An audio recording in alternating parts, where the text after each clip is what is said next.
Do you Pumpkins, see any changes in the target audience from Blizzard? As I see it, they are still doing nothing for the casual player in Dragonflight. Oh, I don't know, man. This one. I mean, what exactly are you like thinking about when talking about the casual player? Well, what is the casual players? Because I feel like I'm a casual player right now. Oh, that's something that I think I approached the last time as well. I think the game is very heavily oriented towards casual players. The probably why you don't see it is because it's so convoluted with all the systems that you have to do. However, the game has been made, the accessibility in the game has been increased so much since its release. It's unreal, and this will obviously created some problems for the game, and we talked about it last time. LFR is aimed at casual players. Heroic and normal dungeon queues are aimed at the casual players. Not to mention that you can see everything in the game without having to have a guild or a social connection or social group in any way. The fact that you can do world quests and kill bosses solo and get epics from it, that's aimed at casual players who don't have time to raid to get those epics or to do dungeons as well. I see that as being catered to casual players, and the fact that there are 3 raid difficulties, that's well, actually 4 if you count LFR as well. I mean, I don't know what else you are expected to do. It's still an MMO. I don't know if you're referring to the aspect that you still have to group up to do content. That's always going to be a thing because it's not an RPG, it's an MMO. And I think people start to either they don't resonate with the MMO concept anymore, with the social aspect of it, or they just are not used to being able to need to go look for groups and people.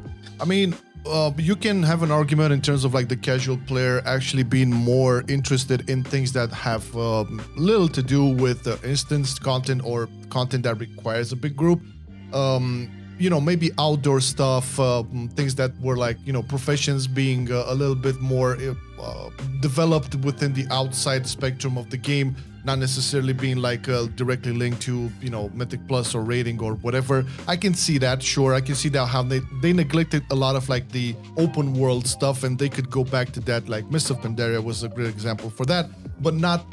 The concept was good, but the fact that you had to go through a million different dailies, that was really, really tiresome. One cool thing was, the little farms you had or shit like that.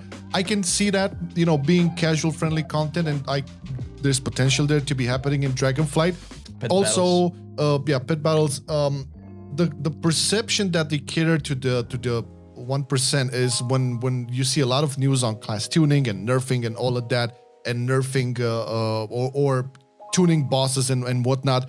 Yeah, I can see the perception being that they're doing that just because they want to have a very smooth race to world first, or a very smooth MDI or whatever. There's a lot of people that don't actually agree that WoW should have ever been a competitive game, but just be like a classic MMO. It's up for debate. I think all aspects of the game can be addressed and be absorbed, and everybody can have a little slice of what they want to do or what they want to obtain within a game like World of Warcraft. But yes, overall, just to answer your question, they have kind of missed the mark on casual gameplay in the sense of the outdoor and open world stuff. They could definitely up their game with the outdoor. And I think Xerath Mortar was a good example of making the outdoor more interesting. Maybe you don't resonate with all that stuff, but a lot of the things in Xerath Mortis are not necessarily power related, so it has little to do with casual or hardcore. It's just something that you can do for fun, and and obviously they kind of had. It feels like Xerath Mortis was kind of slapped on. It's not. It has some thought into it, but it's not. Doesn't feel like it's like they spent thousands and thousands and thousands of man hours like they did. I don't know, in Timeless Isles or whatever. Oh yeah, it's good, but it builds. Again, guys, casual content. It can mean so many things. It's. I think at this point it's very, very subjective. Again, I consider myself as a casual player, but I also know people that are not really into mythic rating or even heroic rating or whatever, and they're casual as well. So I don't know exactly where to put the mark or the needle on it to say, okay, this is catered to casuals and this is catered for the 1%. It is an MMO at the end of the day. If you want to do content that makes some sort of impact within a MMO genre that usually requires you grouping up with people and stuff, I don't know if casual means that you can get the highest tier rewards by doing easy stuff. I don't know if that means casual. Again, very, very subjective. But I will say, once again, They have missed the mark on the last couple of expansions on outdoor content that can be relevant and not as challenging, let's say. And with some of the rewards being, I would say, appropriate for a casual approach. Flame made a good point on this. The game seems to be catered to the 1% just because how convoluted it is and how many chores you have to do. That's not casual friendly at all. I agree with that, and they I think they realized that, and they want to like just lower it down a bit with Dragonflight. Simplify it. Yeah, simplify it a bit, and that's always good because if you want to play, I don't know, 6 different classes and make them up to par, decent and stuff, you're gonna have to sacrifice a lot of your time. So yeah. Peter said, could we have your opinion on M+ changes in Dragonflight, the dungeon rotation thing? This is what I've said before, is that the M+ system is a little bit antiquated with how the game is working right now, since it was made for Legion.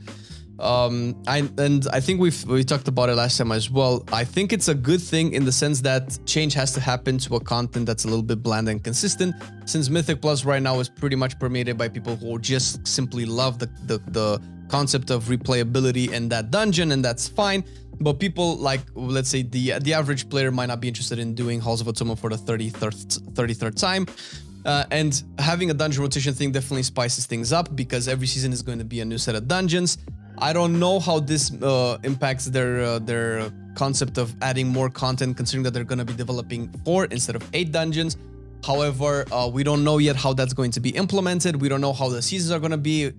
Likely, you're also probably asking this from the lens of Shadowlands, where seasons and patches are extremely long, and the fact that you have to do the same content for 2 to 4 more months than normal is probably more apparent that it's becoming bland and annoying. But normally, seasons are not this long. So normally, you would go through the content and it would change quicker, so you don't really feel that oppressive stagnation of content. And the fact that we have rotation dungeons coming in Dragonflight is going to obviously keep things a little bit more fresh.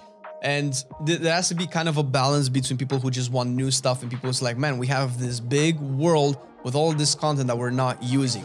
And I think the Legion M+ that were brought into the Time Walking event in Shadowlands were popular enough where they could experiment with it more, hence why we're having Season 4. And realistically, before we even get to Dragonflight, the Season 4 is going to have that. It's going to have basically an even more absurd version of the Dragonflight rotation, because in Season 4 we're only going to have 2 Shadowlands dungeon and 6 not Shadowlands dungeons, like Land Not Current expansion.